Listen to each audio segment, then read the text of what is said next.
Hello, friends. This is Victoria Mattia, and I am the Mom Care Coach. So I hope that you are doing awesome. And it's been several days. We have had an interesting week. I hope that life is going well for you. It is spring now officially, so that's fun.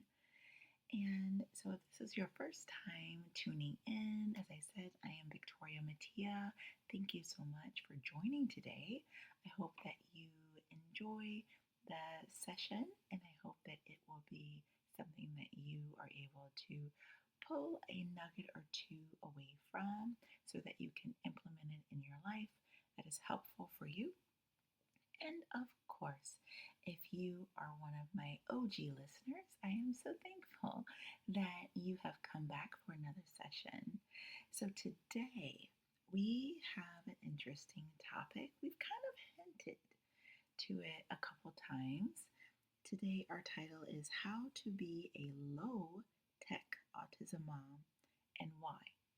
Okay, so we want to talk about how to get organized as a homeschooling autism mom. And, our one big idea is that organization comes from daily systems and routines. So that can be quite challenging. I know I have changed a lot since becoming a mom. Our pillar that we're working on today is the mindset.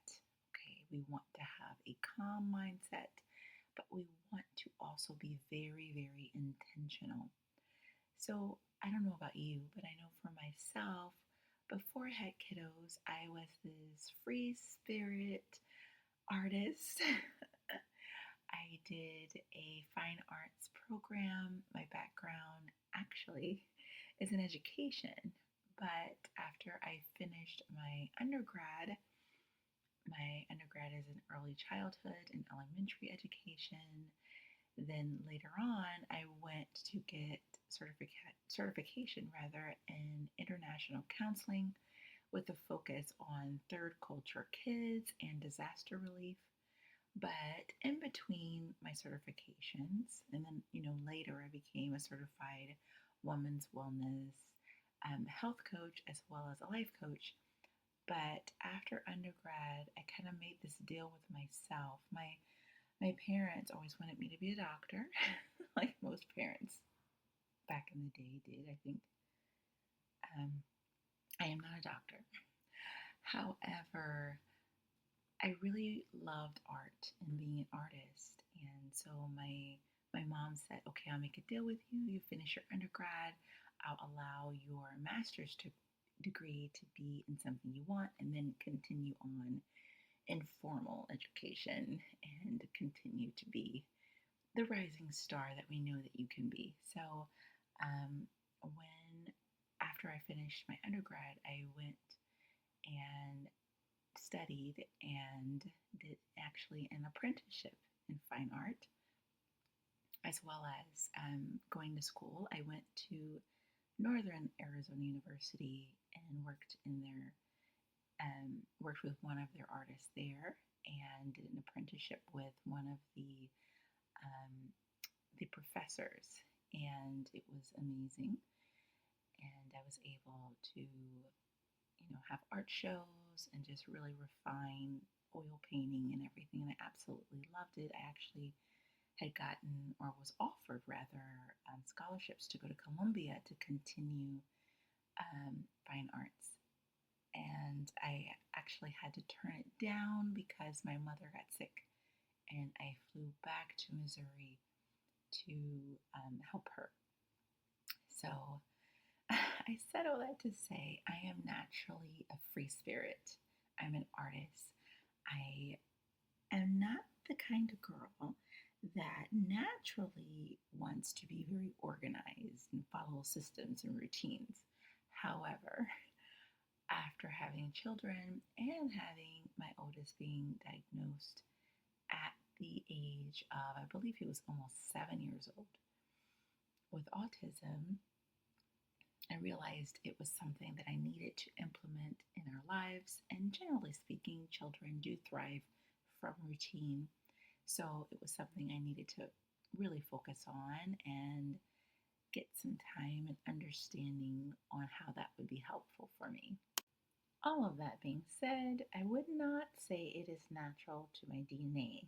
So if you are like me and you truly desire to work on systems and routines, I just want to give you a few tips that could perhaps be helpful. Now, that being said, the title is actually about being a low tech autism mom. So, I the organization piece is actually the key to being a low tech autism mom, meaning I traded in my beautiful iPhone and my MacBook Pro computer to things that are a lot more simple. So I have an actual Barbie flip phone. Yes, you heard me right. I really did say that. I have a Barbie flip phone. The reason why it's Barbie is because my favorite color is pink. And I knew that if I wanted to transition from going to my beautiful iPhone that I absolutely love, I've always been a Mac girl, to something else, I wanted it to be with my personality. So I chose Barbie and I love it. I love it because it really helps to streamline my focus. And because of it, I am very organized. Now, obviously, I have systems and routines in my life previous before that, and I it works for me because of the organization. So, let me break that down. First of all, when I was transitioning to go from having my iPhone to a flip phone, I had to really focus on being really intentional and to focus on what it is that I needed from this and the reasons why I was doing it. For me, one of the reasons why I was doing it is because I really had a sincere desire to be really present in my home life, in my business, and in my personal life, and my self care.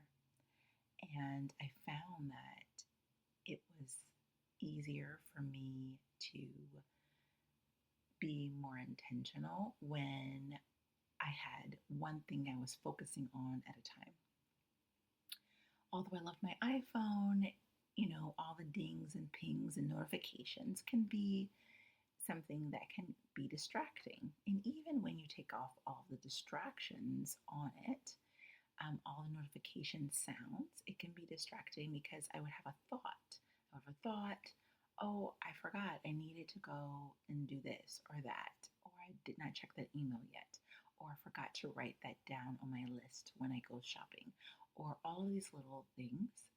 And I was noticing when I would look, in my statistics, that I was spending more time than I even realized on my phone.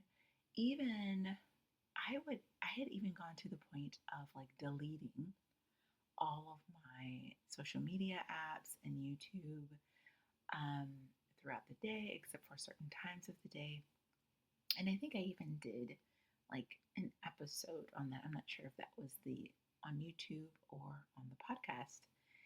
And even still, I was spending a lot more time on my phone than I wanted to. And one of my goals for 2025 was that I really wanted to be more present. So I made this transition back in the fall of 2025. And through a variety of different things that was happening, as you know, there was a lot of issues with my oldest child. He was really struggling with mental health and good choices and a lot of different things that made the summer and fall quite challenging. And honestly, it was a perfect time than any other time would be. It was kind of now or never just because of the situation that was going on. I knew that this would be beneficial for all of us. So I decided to go ahead and trade in my iPhone. Now, there were steps I took. I did not have a thought to myself, okay, tomorrow I'm going to get rid of my iPhone and then it was done.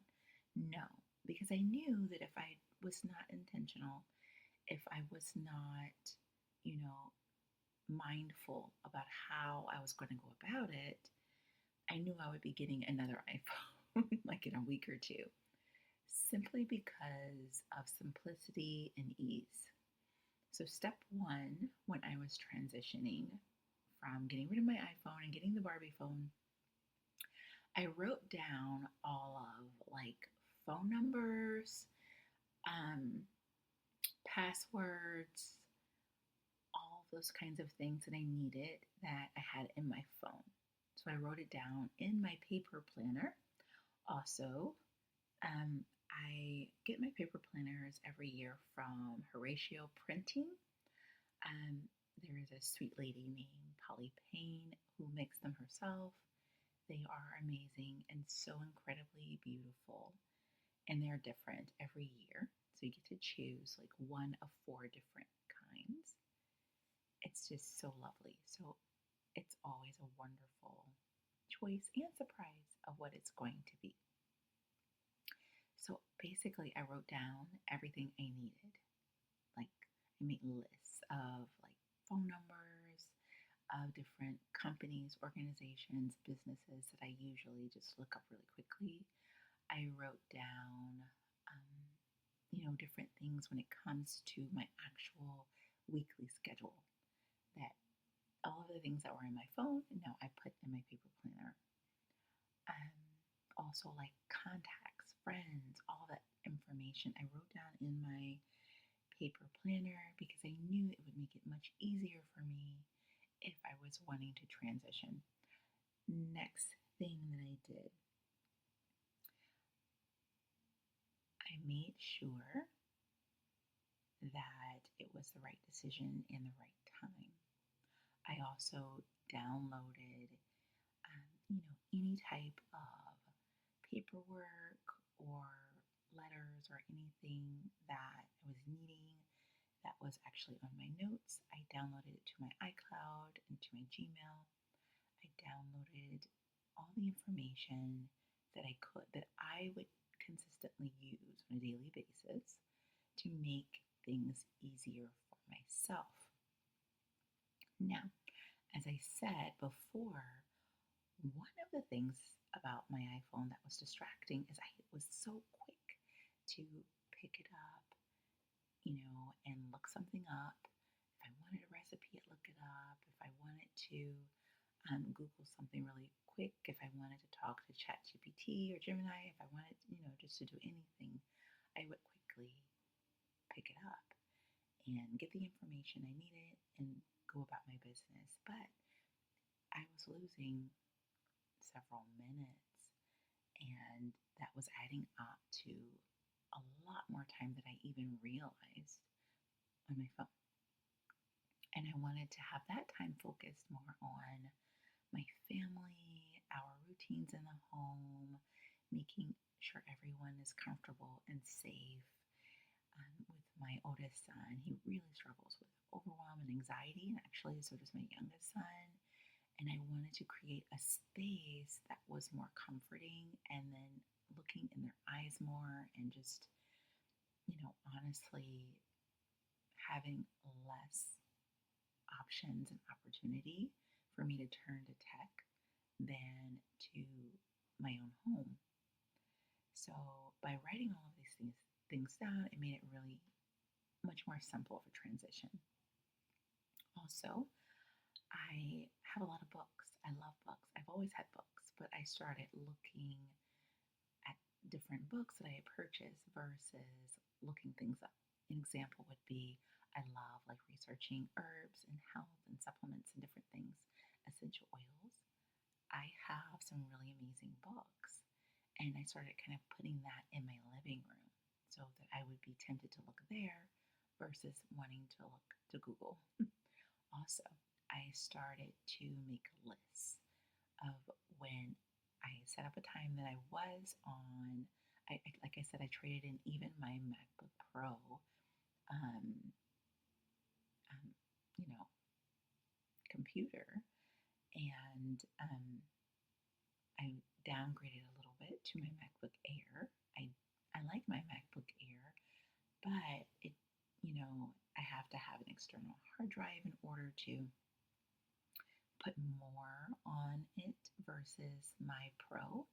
And so I'm mentioning that because for me, I'm also even more focused in that way. So for me, it has made me less dependent upon my technology. Now, mind you, you are listening to an episode, so therefore I still use technology, but I am definitely more intentional and mindful about it because I have less time available to me to actually be on it. So now, how do I use my Barbie flip phone? Obviously, I use it to text and I use it to make phone calls. But I also use the recorder on it. And the recorder is nice because and here are your tips. Number one, I talk it out. I talk out like the grocery list. I talk out things that are on my mind. I talk out things, like a brain dump where I'm thinking of a lot of different things. I have so many things going on in the week, maybe a lot of different appointments, a lot of different therapy set, and it's just very, very freeing to be able to speak it out and not worry. And then later on, I can go back in and organize it. And then also, number two, I would say I have a plan A and a plan B day. Now, the reason why this is important, it's important because sometimes, even though I'm trying to be really organized, it's not as easy to be organized when your kiddo is having a hard time or they're having multiple meltdowns.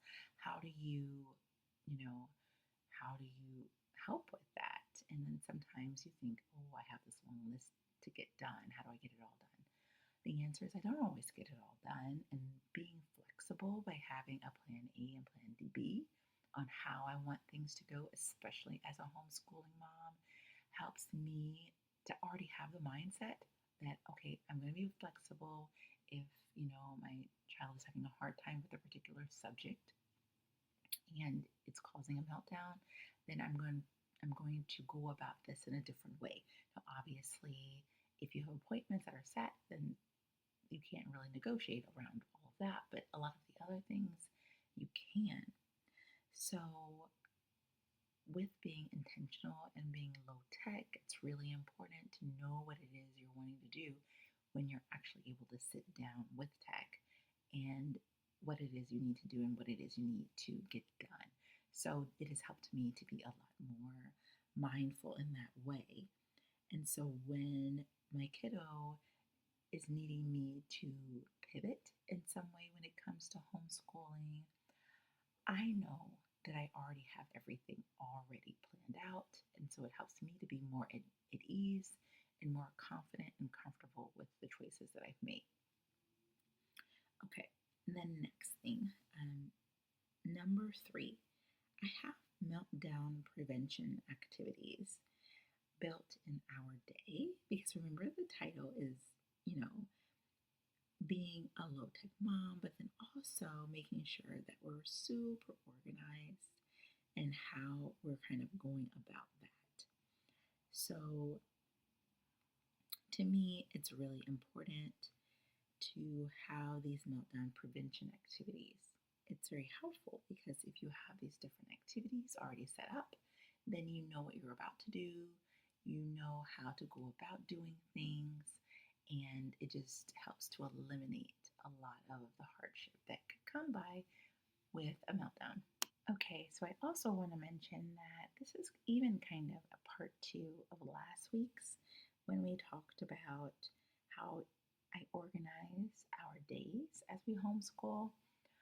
I wanted to add the tech part to it because number four is our meltdown bag where we have scheduled activities. Now, in the past, when I would plan like the plan A, plan B day, I used tech even in our day with homeschooling.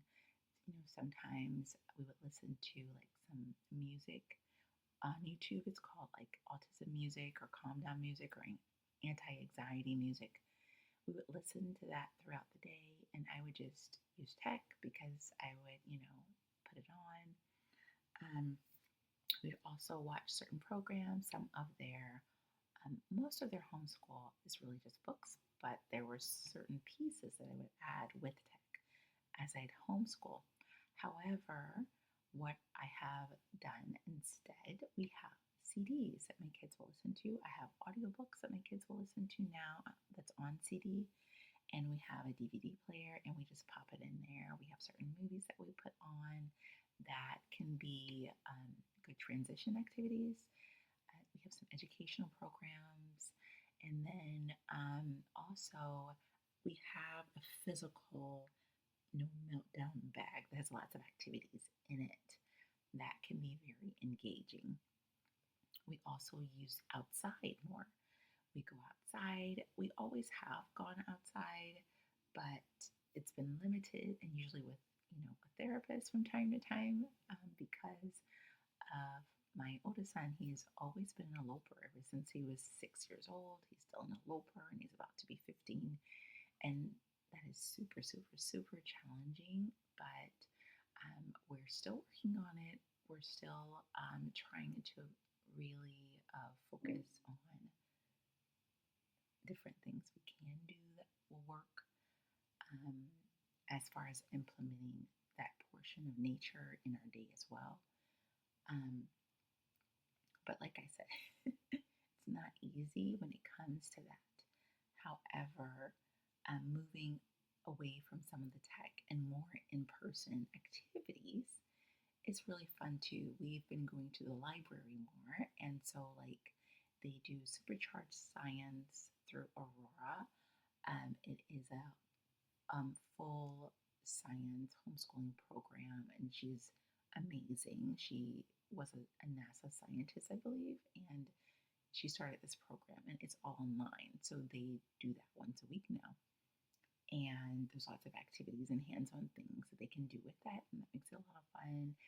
Our local libraries have a lot of activities for homeschoolers as well. So we've started doing that. So tech is not eliminated, but it has been lowered. And so we are doing more in-person things versus online things, but we still have a nice balance of both, I would think. So last time we talked about backup meals and snacks. And I still 100% feel that is so necessary. Also, both of my kids use Chewies. Obviously, that's not, I just wanted to add to the whole idea of backup meals and snacks when we're thinking of how to help with calming activities. So I have Chewies everywhere around our house and in our freezer. And my kids go through them so much, and I put them in the meltdown bag. When it comes to the backup meals and snacks, we try to make it fun. We actually have some books, and it's called The Math Chef, where you are learning math while you're actually helping to cook. So that is something fun because they are actually being engaged and doing it. And I modify it, obviously, as needed when it comes to just being an autism parent and making it more fun for my children. And also, when it comes to being more low tech, I have been trying to implement more of the OT options when it comes to learning personal care, hygiene, different things, because that can be really challenging, especially as your kiddo gets older. And if they are severe, it can be challenging to help them understand and work through that. So we have been doing a lot more of that. So we've been, I guess, a lot more hands-on. We have been thinking outside the box more and looking at different options when it comes to being low tech. Was the transition easy? No, but it was easier because of all of the pre-planning I did on a daily basis.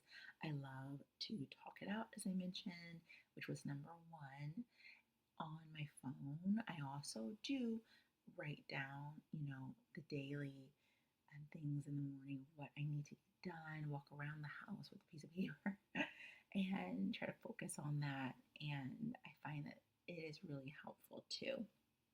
And I'm just going to review real quick.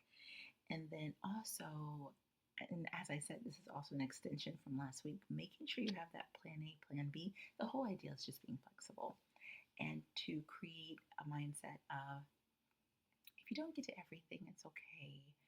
But as you are preparing your day, you know that you're being intentional. You know you're seeing your child's needs. You're working on that. You're working on yourself. And I feel like I'm a lot more confident in the way I handle my day. And for me, that's also even a part of my four intentional needs. Sleep is still challenging, but we're still, working on it. There are seasons where it's easier and there are seasons where it's more challenging, but it's always something we are working through. Nutrition is so important. And for me, I have noticed that I've really been needing a lot more protein as I have gotten older and I function better with that. So being mindful of what season you're in physically as well as what's going on with your child is just so helpful and moving forward to whatever your goals are.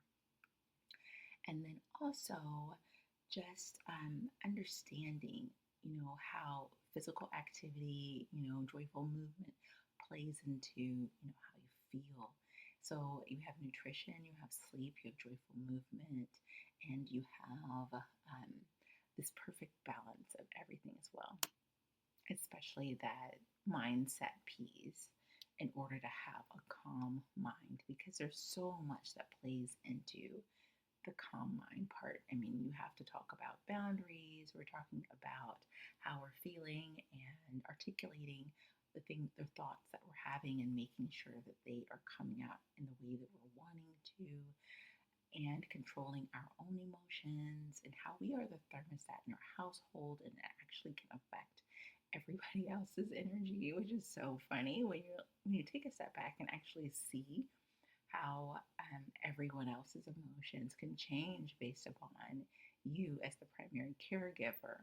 So I hope that you have enjoyed this episode. It's a little bit different because I kind of combined two things with being a low tech autism mom and why, and also talking about a part two of what we talked about last week, learning how to get organized and the importance of that. Even if you happen to be a free spirit like myself. Bye.